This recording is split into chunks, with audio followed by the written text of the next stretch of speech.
I'm Rick Dadarian, and this is Realms of Memory. Not just stadiums, hundreds of streets in Catalonia and squares are probably named after US companions and other Republican leaders. The more and more that's being done, the more and more, and all this new memory law or moving Franco from the Valley of the Fallen and all those other things that have happened, the more the right has reacted. So I think when things were not much was talked about, that's okay. But the more and more it's brought out into the open, to clean the democratic space. How can you have a state where there's 120,000 people in mass unmarked graves from just 3 generations ago? How can you have a state? How can you have a democratic conversation with that skeleton in the cupboard there? My name's Nick Lloyd. I've been living in Barcelona for 38 years now. I can't remember now. I've lost track. And I'm a historian and guide on the Spanish Civil War in the city. That's how I make my living. I've written 2 books, one, Forgotten Places, which is part a history of the war and part a guidebook to the war, which came out some years ago. And I've just completed, coming out in November, my second book, which is, as it says on the tin, really, travels through the Spanish Civil War. It's me traveling through the Spanish Civil War today. Nick, welcome to Realms of Memory. Pleasure to be here, Richard. It's a really interesting podcast you've got. So happy to have you, Nick. Again, this is a unique episode for me because up until now, I've just been reading books and talking to authors. And I had a chance not just to read your book on the memory of the Civil War in Barcelona, but to take your tour, which was the highlight of my trip to Barcelona. And so I've tried to organize my questions around a combination of the book and the tour. And I thought, well, your tour and your book really focuses on the recovered memory of the Civil War, but primarily from the Republican side. And I thought maybe it might be interesting to begin with the winning side. I'm living in a country where the winning side is now getting to tell its story in its own way. So it's Franco's side that wins the Civil War, and they run the country for the next 40 some odd years. So how do they remember the Civil War? What do they decide to cut out? What do they decide to commemorate? What narrative do they put together for this past? Yeah, and that's a very important question. And just to go backwards for a moment, I mean, people have said that the whole cliche about war being written by the history of a war being written by the victors, while in Spain it's been said that the history of the war was written for the defeated by historians outside, beginning with Hugh Thomas and then later Paul Preston and people like that. And then Spanish and Catalan authors really picked it up with the arrival of democracy. But of course, Franco won the war, as you said, and really was obsessed with the memorialization across Spain, across Spanish territory. There are, I don't know how many memorials. There are thousands of memorials to Franco in one way or another.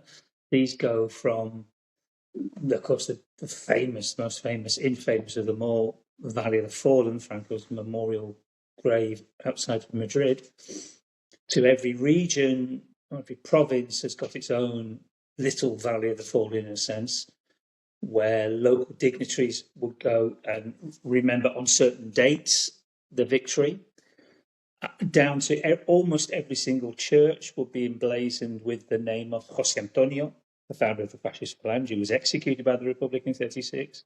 He was seen as a martyr, so that would be on every single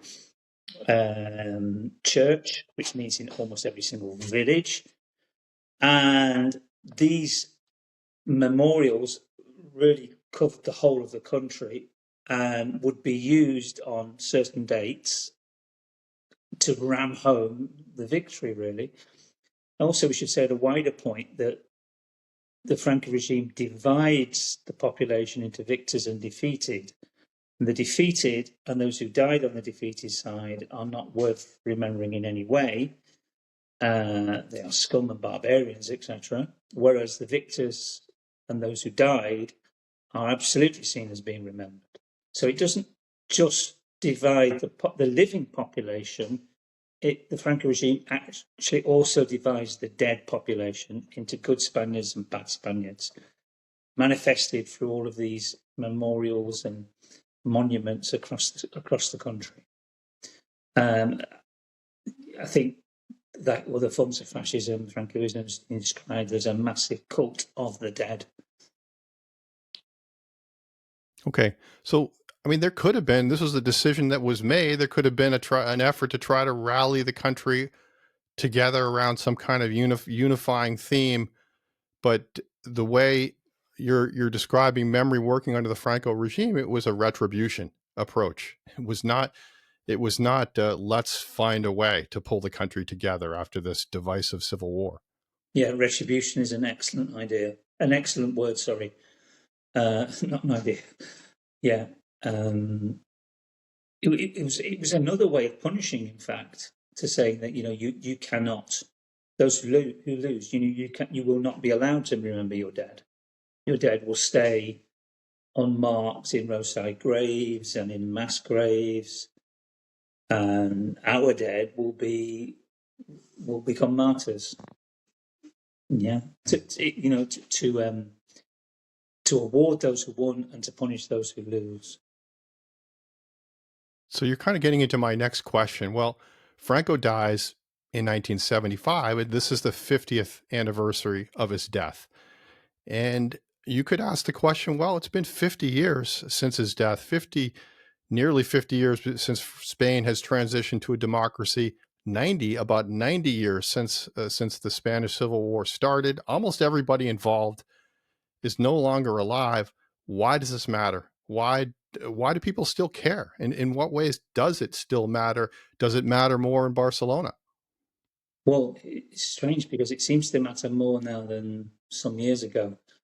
There was a point, perhaps in the early 2000s, when I started out becoming very interested in the war, actually, that it looked like, we were moving towards some form of reconciliation, in the sense that, I always think that obviously when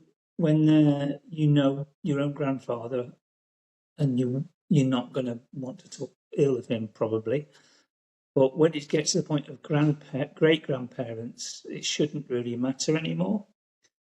That people should be able to talk honestly, and it seemed that things were going in that direction. Like, so the Partido Popular, which is the conservative party in Spain, which grew out of the Franco regime but has the pretense of being a liberal conservative party, and it actually went as far as denouncing the 36 coup. And it seemed that, we were moving in a direction where more and more, where you could talk about things honestly and there wouldn't be a kickback from the Spanish nationalist right. But that really has completely gone out the window in the last 10, 15 years. And every year it's getting worse and worse. And the Francoism and the Spanish Civil War, etc., are becoming very much points of in a wider memory, in a wider cultural war. Yeah, and the line is often both sides. I mean, the classic traditional conservative line, which has got, I think, a bit stronger in recent years, is both sides did bad things. Let's not talk about it. Yeah, and it's true, both sides did bad things. But one side did nothing but talk about it for 37 years. They were reminded, the Spanish population was reminded who won and who lost for 37 years during the Franco dictatorship. And that line is still there. I mean, to the point where Fijoy, the president of the Partido Popular, is the leader of the opposition in Spain, he said last year, he described the civil war as a merely as a punch up between our grandparents. Something that led to, I think it's 600,000 lives during and hundreds of thousands of lives lost after. Describing that as a punch up is a bit. It's quite a big thing to say, that, isn't it? And that's all there. That minimising things and saying let's not talk about it. But we've now got, and I suppose I'm jumping past your question, into a much worse situation since the rise of the ultra-right, the far-right, Vox, which is actually very much infecting the whole of the conservative sphere of Spain, or most of it, with a few exceptions, which is not just adequately condemning the coup, it seems to be out and out supporting the coup. And there's this really quite nasty memory war going on in Spain now, and it's getting worse and worse, really. I mean, you could say there are parallels. I don't want to go too far in this, but parallels with Me Too and women's rights, etc., around the world. The more that women demand the right to be treated as equally as human beings. Some men have recently kicking back more and more against that, and I think it's the more and more victims of the Franco regime, or the descendants of the victims, or the representatives of the victims of the Franco regime, denounce this. A very strong element of the Spanish nationalist right feels emboldened to fight against it, and they use it as part of this memory war. But I've probably answered two questions in one there, no? So that's fascinating, Nick. I would not have thought that again, your perspective is coming from someone living in the country for how long now? Is 25 years or longer? How long have you been in No, I've been living, what is it? Arrived in 88. Well, how long's that?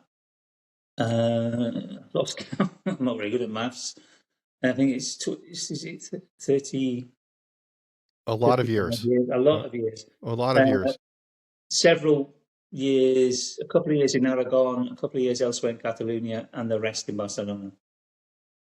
So you are really seeing the country firsthand, and your feeling is that it was actually more open about the past in the past, or maybe not when. Well, no, certainly not when I maybe arrived. not. No, not when I arrived. No, people were uncomfortable. We're more divided about it today than it was in the past. Okay, right. That's a complex one. Okay, so let's say when I arrived, I don't think it was very open. Some people would talk about it, some people wouldn't.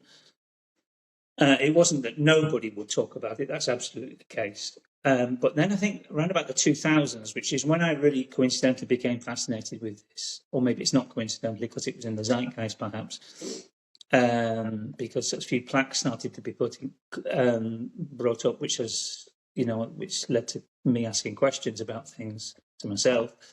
Then there were a few documentaries being shown on television, on Catalan television, and friends were starting to talk about their grandparents and great uncles in the war. It was something in the zeitgeist in Catalonia, at least in the early 2000s, that people were starting to discuss things more openly.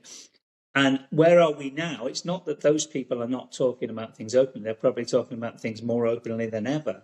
But part of the population, who I have to say I don't have much contact with, are perhaps in the first few years were quiet about it. Now they're absolutely not quiet about it. So, just to repeat that, I think there's a strong, I don't want to put percentages, but there's a strong group of Spanish people who are absolutely prepared to talk about the war and discuss it. And then there's another part which is not, or is now becoming visceral in talking against, memory politics. So is it fair to say that in general, there's more conversation there was in the past, but as the country has opened up and has started talking about it, it's become even more divided over time about this past. And I did read, this is the 50th anniversary of Franco's death, and the two leading conservative parties want nothing to do with these commemorative efforts. No, well, they wouldn't. Well, you could imagine Vox yes, wanting to do with different commemorative efforts and celebrating Franco's life. PP perhaps a little bit more uncomfortable, but even the PP is divided between a more liberal and more ultra wing.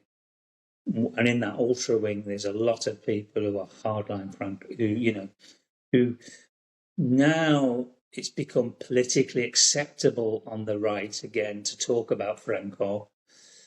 Some of their opinions, which they probably kept to themselves through the 80s and 90s, are becoming acceptable again in the public sphere.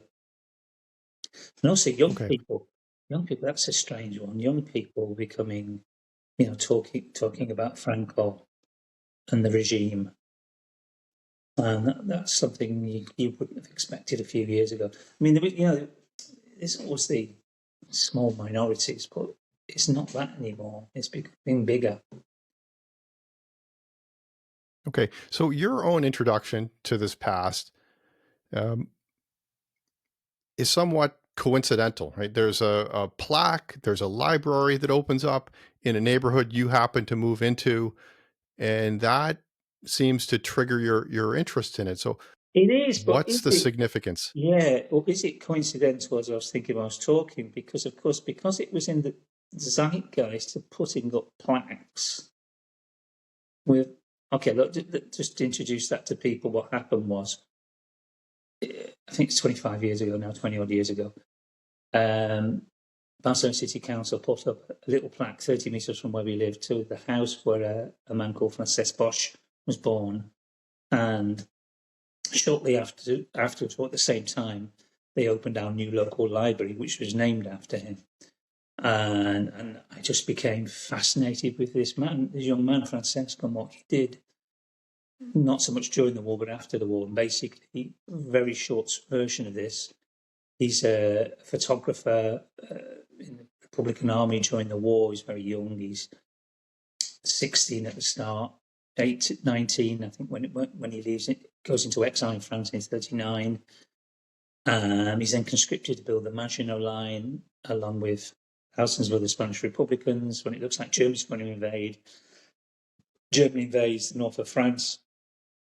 He's captured along with thousands of other Spanish Republicans. He's deported eventually to the hell of Mauthausen in Austria, amongst the worst of all SS work camps, where I think it's about 100,000 people are worked to death as slave labourers or forced labourers.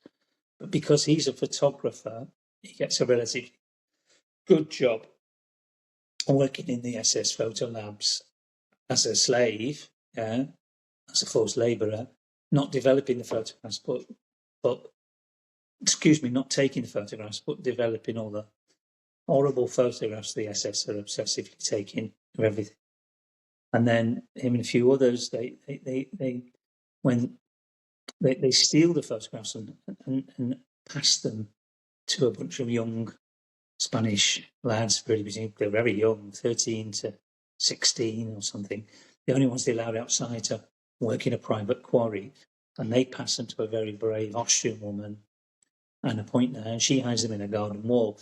And those photographs today represent the largest photographic record of the barbarity of the SS camps while ongoing, because the Nazis destroyed almost everything when they knew they were going to lose. And there is famously, apparently, more photographs from Mauthausen than all the other camps put together, thanks to this task performed by these young Spanish lads. And because of that, he later becomes, this is what it says on the plaque, the only Spaniard called to declare at Nuremberg against the Nazis, and he helps to convict, for example, Ernst Kaltenbrunner, the highest ranking SS official, to be convicted, thanks to his testimony of the photographs. And I just became fascinated with this whole story. But going back to what you said before, you see, yes, it's coincidental, but no, it isn't, because, although I didn't know that then, because it was in the zeitgeist, because, the Times were saying, put up plaques, start to remember people. And, for example, the library they opened up, which is literally, it's just around the corner, I mean, that's a fascinating place. It's it's named after him. It's a normal public library, but we've got nice big posters of the war around there. And every library in Barcelona has we've got an excellent public library system. And I'm in the UK at the moment this summer, and here the public libraries have just been decimated in the last 20 years, whereas in Barcelona it's the opposite. They're getting better and better. And every public library, little rabbit hole, has its own specific. It's got the normal stuff, your kids stuff and novels and whatever. But it also has a specific collection. So one library might be on travel, one library might be on ancient history or whatever. And our library is on the Holocaust and the Spanish Civil War, bringing the two stories together through the experience of Francesc Boix. And without that plaque and without that library, which was created because of this zeitgeist in the early 2000s, I'd never have started down the path. Oh, it's interesting. I would not have known that. So it's not just the plaque. It's not just a library named after the only Spaniard to testify in the Nuremberg trials. Correct. It's actually dedicated to it's dedicated to the Civil War, dedicated to the Holocaust. There's somebody who's collecting books on that, and you're coming across that. You're being introduced to this past by having access to those books that maybe you'd already been in the country for over a decade. It couldn't have happened a decade earlier. Yeah, up to I've already been 15 years in the country, yeah. And also there's a lot there's a lot of talks at the library too, and it is a place of discussion of the Civil War and memory politics and the Franco regime. So that was all very helpful. It started me off. Without that, I don't think I would have ended up. It's just things happen, don't they, in life that you don't expect. So it's part of the context. There's more interest in commemorating, in writing about, in providing access to this past. How novel is the work that you're doing then? That you set out to discover these forgotten places of the Civil War in Barcelona. Are you alone? Are there a lot of other people doing the same thing? How difficult is it to dig up this past, to get people to talk about it at that time? No, I don't think it's difficult. When I started out, it was perhaps harder because there was relatively little online, and there were a lot of books, but some of them were a bit confusing about where places were, and so I had to go a bit more into the archives. Now it's there on a plate if you want to look for it. There's just so much material online that there wasn't 20 years ago, 25 years ago.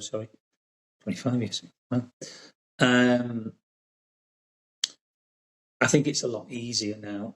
I called my book "Forgotten Places: Barcelona's Spanish Civil War" because nobody seemed to know where places were. Everyone I asked, or there were people did know, but gave contradictory information.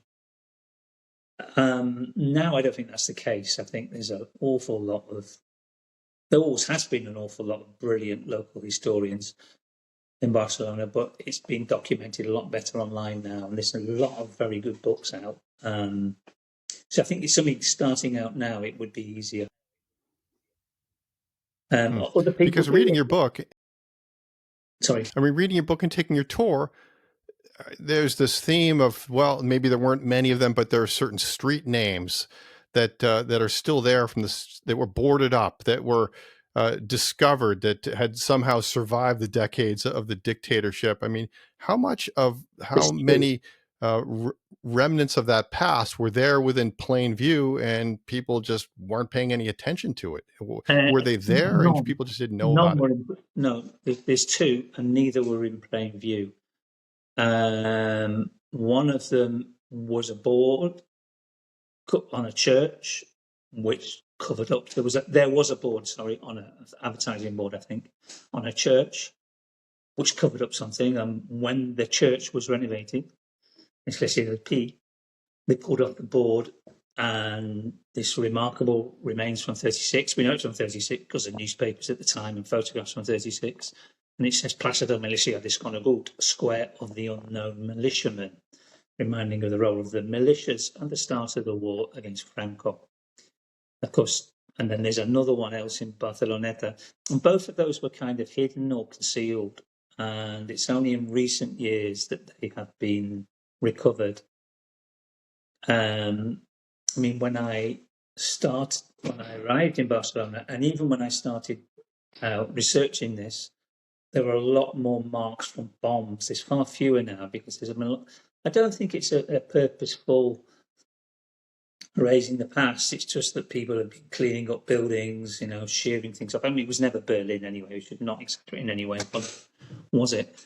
And when I arrived, there were no ruins from the war, but there certainly were more marks from shrapnel on the side of buildings. And there are some still, but far fewer than there were. But I mean, there's a lot more memorialization there was when I started out. So there might have been, I don't know, some plaques, a number of plaques. Now I try to count them, and it's very difficult because there's different organizations do things, but there's probably 150 to 200 municipal anti-fascist plaques in Barcelona. Municipal or otherwise. That might be to the bombing, it might be to famous people on the Republic anti-Francoist side who lived somewhere or were murdered somewhere. It might be those in the mass grave, or it might be remembering the international brigades, etc. There's quite a lot, but you've got to look for them. So there's definitely... I guess I'm wondering, when I think about the tour that I took, and you're pointing out the telecommunications building at the start of the tour, or different sites along the tour, to what extent was there just no real memory because it hadn't been included in the education system? No real understanding of the significance of, this is the hotel where George Orwell stayed at, or this was the headquarters of this Soviet-backed communist party. There was just a lack of, or this is where this particular event took place. Those sites were in plain view, but maybe people hadn't been educated about it, and they were living in the mist, but not really knowing. There are a number of plaques. That's curious. There should be one of the old Communist Party headquarters. You're right, and it would be interesting one for the telephone exchange. What I am surprised about is there isn't one yet for the bullet marks in Plaza Catalunya. There's a friend of mine who with the help of a ballistic expert from the police did a study and found there's 88 or now 8. I think we saw some of them. 88 bullet marks in the square from the war, and that would be an interesting thing to commemorate. And I don't know, but I hope they're protected now. It's been piecemeal, Richard, but there's been a lot done. And you contrast that with Madrid, where very little in the short sort of centre-left government in Madrid. They did a few things. It was only a brief tenure they were in for. And when they lost the present Conservative Council, which is really on the right side of the Conservative Party, has erased many of these places. So compared with Madrid, at least, in Barcelona, there's an awful lot's been done, but no, there's never enough.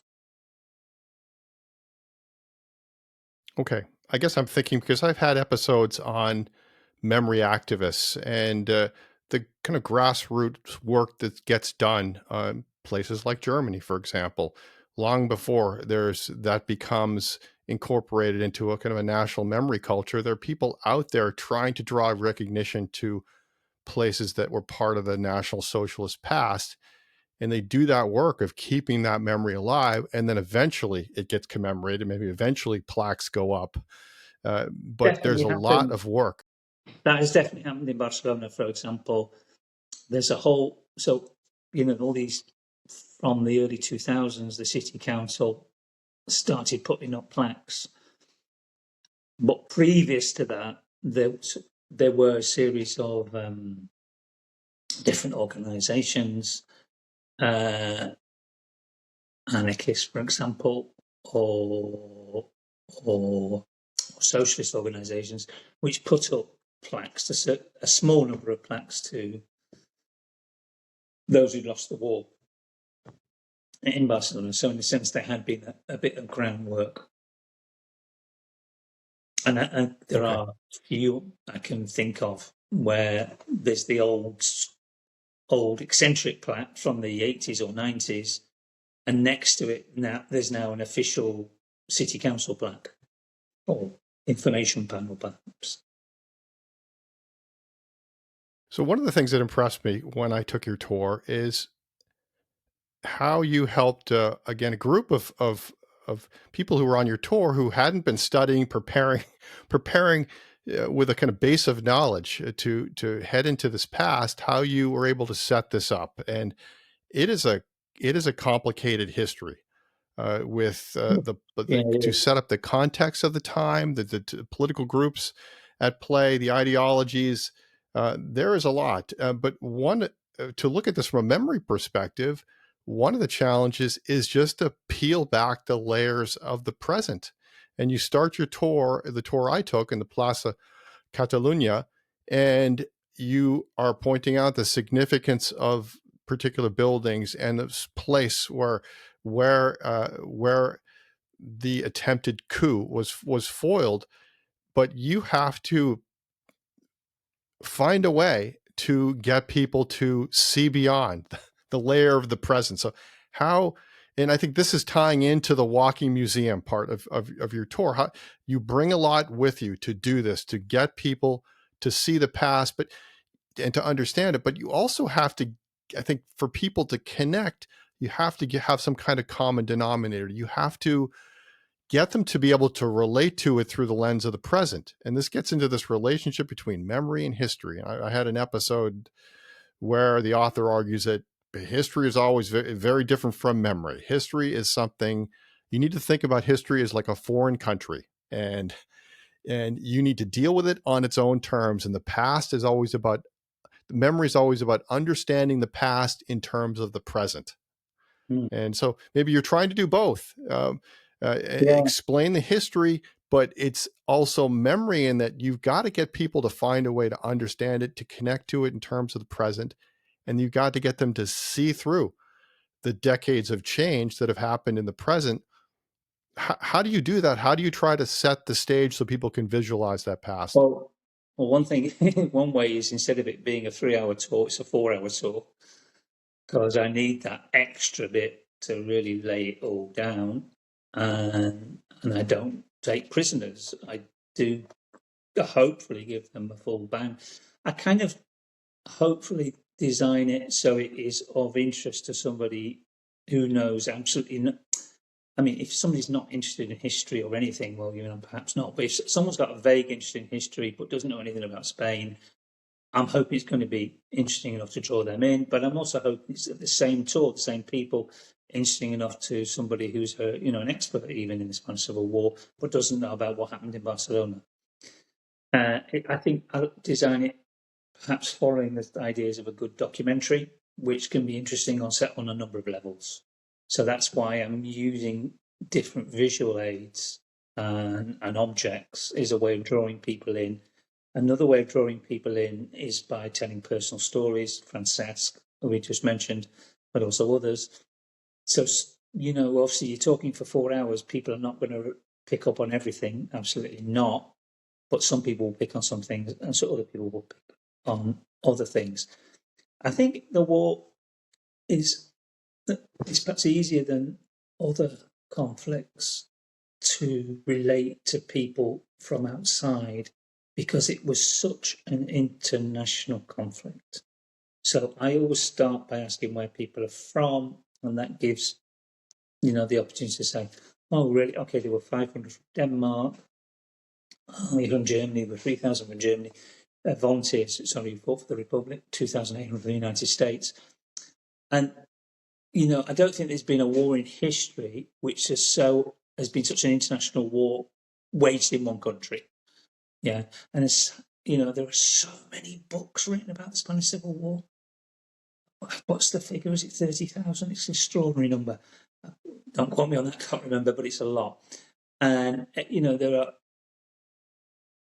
hundreds of books probably written from an American perspective of the war. There's hundreds of books written from a French perspective, and every country in Europe has its whole biography of the war, the Spanish Civil War, from different perspectives, which allows you to, when people learn things in any topic, often what you learn most efficiently, perhaps, when you already know things before, and then you tag on your new knowledge to that. So if I've got Americans, when I can, you can bring in Roosevelt, you can bring in you can bring in Hemingway, of course, the easy ones. And there's always, or the fact that Oliver Law was the first African American commander of an American fighting unit, in the Abraham Lincoln Battalion. There's ways you can bring things in to connect people to today, just through the geography of where they're from, which you wouldn't get in another war, or most wars. I think that's it. That's good. And of course, because it affects current politics today in Spain so much, that's another one. And also the way it affects current Spain politics so much is not dissimilar to other memory conflicts taking place around the world. I'm sure you know a lot more about this than I do, but other memory conflicts around the world, which are part of a wider cultural war. So that's another way. I mean, to be honest, my mind's often just in the 1930s, but Americans are saying to me things like, "Oh, this is so much like American politics today." Well, I don't know if it is or not, but they see it like that. So, it's an easy sell, Richard. So that's interesting. So it's not necessarily you making the connection to the present. It's the people who are on the tour, like me, who are doing that, who can't help but to think, oh, here we are with the rise of authoritarianism in Europe again today. And I don't know what are the parallels between today and what was happening in Spain during the 1930s, that you're not necessarily, your brain is not necessarily there. Well, I don't want to ram things down people's throat. I prefer people to come to their own conclusions. And they may be the same conclusions I would come to, but I'm not going to tell them to do that. And I did discover that you do this tour. You have done it in what, Castilian, in Catalan as well. That you've done this in the language of I don't do that tour anymore in Spanish or Catalan because, for one thing, Spanish, you need 30% more time because words are longer, there's more syllables. And two, I get a bit knackered after 2 hours of intense speaking. I mean, I get tired enough after 2 hours in English, and my normal tour's 4. So I prefer not to do that one in Spanish or Catalan anymore. For 10 years, I did a separate tour to the mass grave for Barcelona City Council, ready for the Barcelona cemeteries, the mass grave to the victims of the Franco regime in Barcelona, which is a very moving space, which I don't know if you visited, Richard. For me, it's the most remarkable space of historical memory in Spain. And I did that in Catalan once a month for 10 years, once or twice a month for 10 years. It was very moving because 1,700 people are buried there, dumped there after being shot by the regime from 1939 onwards. And it's a very moving space. And, frequently there'd be grandchildren or even children of men, in a few cases women, who were executed. And that was I did that for 10 years. Not for family reasons, because it was the weekend that I stopped doing it. I'm also doing now it's more or less every month. A free tour. That was a free tour, and also doing a because the British government paid me.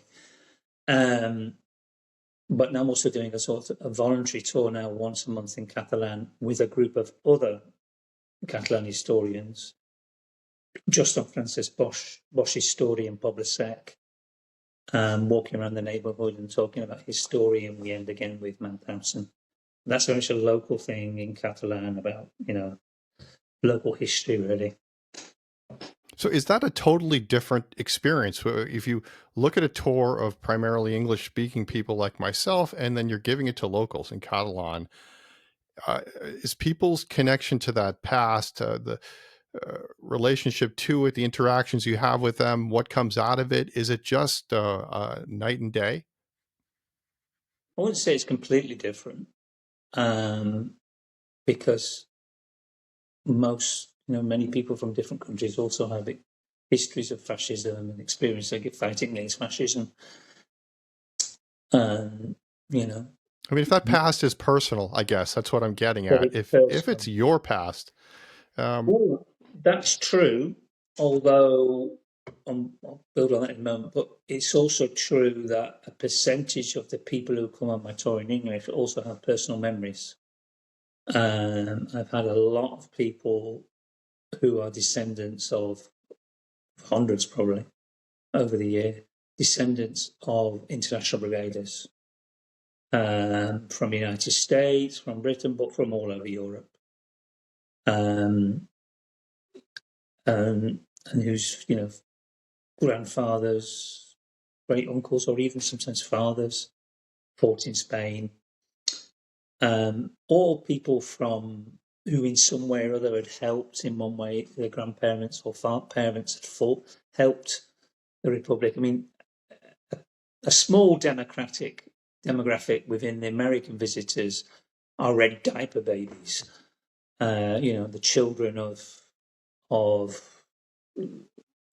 children of communist parents from the 30s and 40s, are usually Jewish. That they are, they're a small demographic amongst the Americans, and also quite a lot of people from the Spanish diaspora, because in 1939, so many people did escape. Many of them end up in Latin America and other countries, and then spread around the world. And they're another big. And also, I don't know if other tours in English this happens, but I do get quite a few locals coming on the tour, even though it's in English. Which is, I think it's a bit of an honour, actually. But yeah, the tour I did to the mass grave, everyone's involved, everyone has a story, whether or not it got a bit heavy at times, ending in tears. I couldn't have done it more than once a month. I always say that I could not be a guide at somewhere like Auschwitz. I could not do that. And the stories I tell, there's a tragic, but there's also a bit of humour there, and there's also there's pathos, but there's also struggle, and there's good stories. There's lots of things you can talk about, art and things. It's not all bad. In the mass grave, again, not all bad, but mainly, and I couldn't have done that more than once a month. I guess my introduction to the memory of the Spanish Civil War, and I had an earlier episode on the democratic memory movement tied into forensics, and Emilio da Silva's role in that. And the theme there was that forensics becomes a way to open up conversations, that you discover these everyone knows where the bodies are buried. That seemed to be, maybe that's an exaggeration, but for the most part, there's an awareness of where the mass graves are. It's not like in Argentina, my previous episode, where you talk about the disappeared, and maybe the military knows, but no one else knows. The military is keeping those cards hidden. There's an awareness, and forensics is a way of finding kind of a pseudo-scientific neutral way of getting people to talk, that you set up that site And that becomes a kind of conversation piece to open up really difficult conversations that a lot of communities have never had. So I guess asking the question about the tours, I was kind of wondering, well, I wonder if Nick is playing that same bridge role. And if he does a tour in Catalan versus English, is it different there? Or is he getting people on his tours that are really, maybe they need that outlet because they really haven't had a chance to Yeah, that's to a very good to point. talk about even the Republican side, but is it a bridge? Does it ever serve as a bridge, or is it a self-selected group of people that take that tour? No, yeah, well, yeah, no, but that's a very good point. We're talking about the tours I used to do to the Masquerade, yeah, which I stopped for Mhm. personal reasons, family reasons, because they were on Sundays and it was a bit problematic losing too many Sundays a year. Um, yeah, no, there were days, Richard, when it felt real catharsism of like everyone's gone. Some days you do it and hardly anyone would say anything, but other days, everyone will be there with the stories and the people were queuing up in a way at the end to tell their story about what happened to their great uncle or aunt or something, or their mother. At times it felt like that, which I don't think generally touring English doesn't. There have been moments, absolutely, there's been moments, but generally not. Uh, but often, even in the touring English, there's people do come along with stories which just knock you out. About a Spanish grandfather and how he was arrested or escaped, things that happened to him. Yeah, Because my sense is that that was a country where for decades there was a kind of this heavy, thick climate of fear, and it's not an easy thing to when you've been labeled as the enemy, and maybe you're and that even if that regime softens over time, it's still a regime based on the kind of history of terror and its background. There's this climate of fear that pervades that country for decades. It's not necessarily an easy thing for people to open up yeah. You and see, talk about it. I don't think you really experience that much now in Catalonia. And older people, yes. So those tours I was doing in Catalan, yeah, there was. It was the older people who had this thing of having to get it off the chest. Well, for younger people, they might very well hate Franco, and say so absolutely openly, but it's not. There's no catharsis involved because they've been taught it in schools, And of course, we're talking about Catalonia now, and that's not the whole of Spain. Um, Elsewhere, I mean, there's people who do tours of Madrid, and they don't have problems. But I'd feel uncomfortable about doing a tour in Madrid. And a friend of mine now, Modena Cross, who is the real expert on Spanish Civil War in Madrid in tours, and she's wonderful. And she's been on my tour, and she says she wouldn't do it in the same way as I do it. Now, she's actually more visceral than I am, and she's she's what's her colours are very clear, but she's more careful where she does things. She's not so openly on the street, which you know.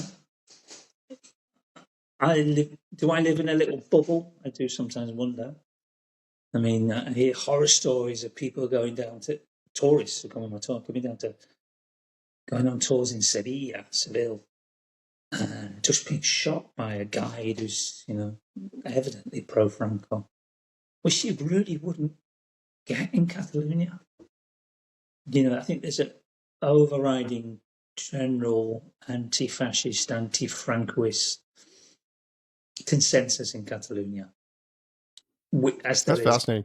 elsewhere in Europe, or there was, breaking down now.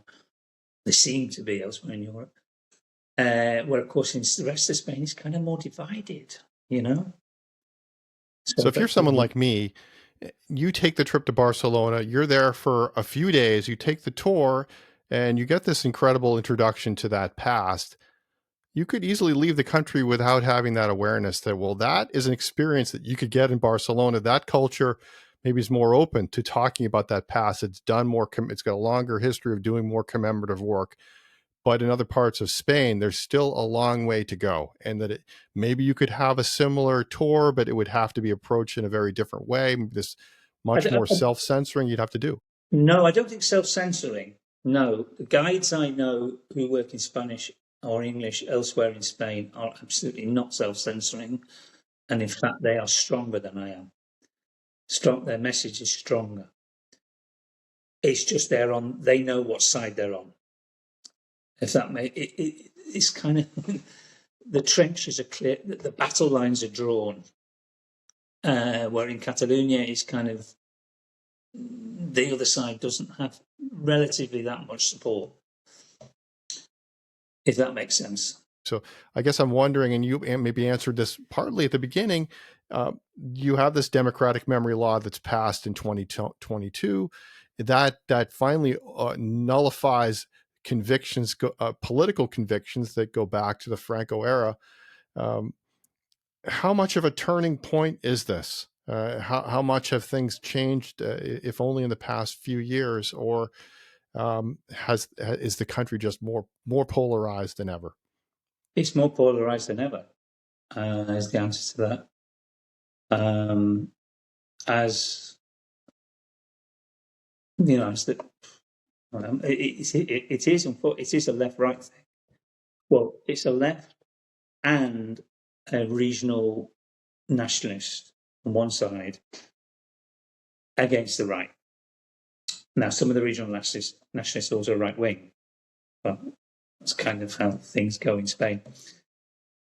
And the more the descendants, let's say, of those who lost the war have talked about it, going back to the first question now, have discussed things, have openly brought things into public view, have named stadiums, not just stadiums, hundreds of streets in Catalonia and squares are probably named after US companions and other Republican leaders. The more and more that's being done, the more and more, and all this new memory law or moving Franco from the Valley of the Fallen and all those other things that have happened, the more the right has reacted.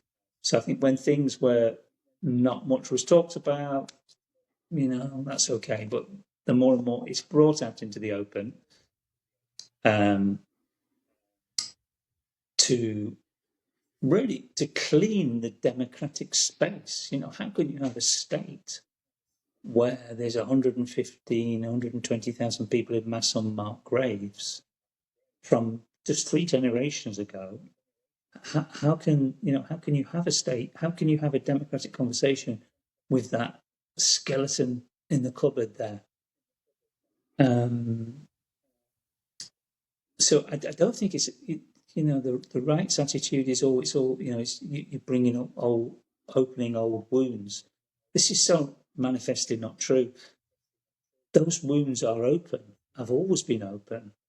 It's just that they've been festering on their own. And now in the last 20, 25 years, more and more is being done to look at the wounds so you can bring closure. But unfortunately, instead of doing that, it is one of the things which is, or I don't want to use the word it has ignited a memory war, but there is a memory war resulting from it because of the right's refusal to, or most of the Spanish nationalist right, let me just define which right we mean, refusal to come to terms with that, which, in 10 years ago or 5 years ago, you would say, unlike elsewhere in Europe, in Germany or France, where they've come to terms with what happened in the Second World War, and suddenly that's no longer true. But it did seem. A German historian once told me that in France and in Germany, the Second World War is a settled history. It probably is settled history in Britain, whereas in Spanish Civil War, it's an ongoing process. And that was a really interesting thing to say 10 years ago. I don't think it's true anymore, is it? It's happening everywhere. Nick, thank you so much for taking time to talk to me today. I really appreciate it. I've been talking with Nick Lloyd, creator of Spanish Civil War Tours in Barcelona, which you can find at thespanishcivilwar.com. Nick is also author of Forgotten Places, Barcelona and the Spanish Civil War, and most recently, Travels Through the Spanish Civil War. If you've enjoyed this or other episodes of Realms of Memory, tell a friend or family member. Your support makes all the difference. I'm Rick Dadarian. Thanks for listening.